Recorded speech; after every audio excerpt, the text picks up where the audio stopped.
Hello guys! This is yung Candy Sour Challenge. So, ipakilala ko yung aking katunggali, si Iris Megan Danid. Siya yung aking panganay. Tapos ang aking pangalawa, si Aisel. So, yung matatalo dito, yung mananalo rather, ay mabibigyan ng 100 na allowance. So, start natin sa candy. So, nakahugas naman ako ng kamay. Kuha ng isa. Ikaw? So, ito yung sa akin.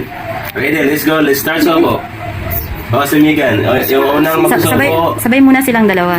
ay si Iris at saka si Aisel. Ready, get set, go! Wow, parang matibay. Kinakain yung candy, hindi yun ini-stay ha. Tapos ginangata. Parang ang titibay ng mga mukha nito. Makapal yung mukha sa asim ha.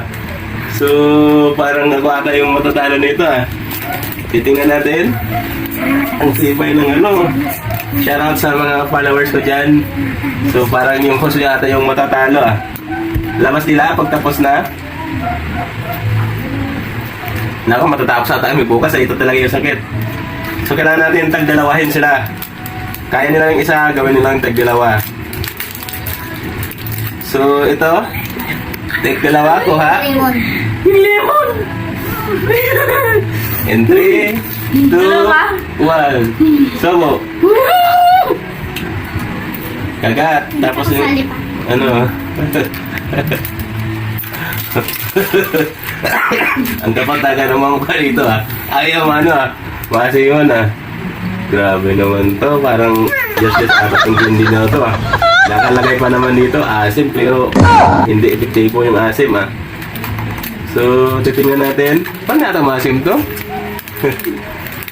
Parang hanggang 3 pata ah. Ay, pailubos mo na ba? Ang daya mo! Ang daya mo! Challenger ka nga rin! Raya! Kay Papa Lima ha? Ilan sa inyo? Dalawa! Oh, tapos isa kanina. 3. Oh, 3 ang kakainin ng challenger natin. Oh, siya na lang mag-isa dyan. Kay Papa tatlo! Parang hindi ko wala na sila. Juan! Hindi, puro lemon mas maganda!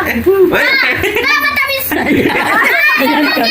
Mas maasim yellow! Oh, Hindi na go. mangyayari maghulang ka eh. Wow. Yung tuloy 3. Ako, may na pa naman ako sa asim.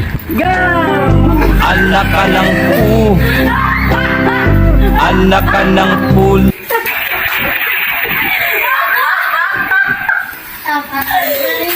Anak.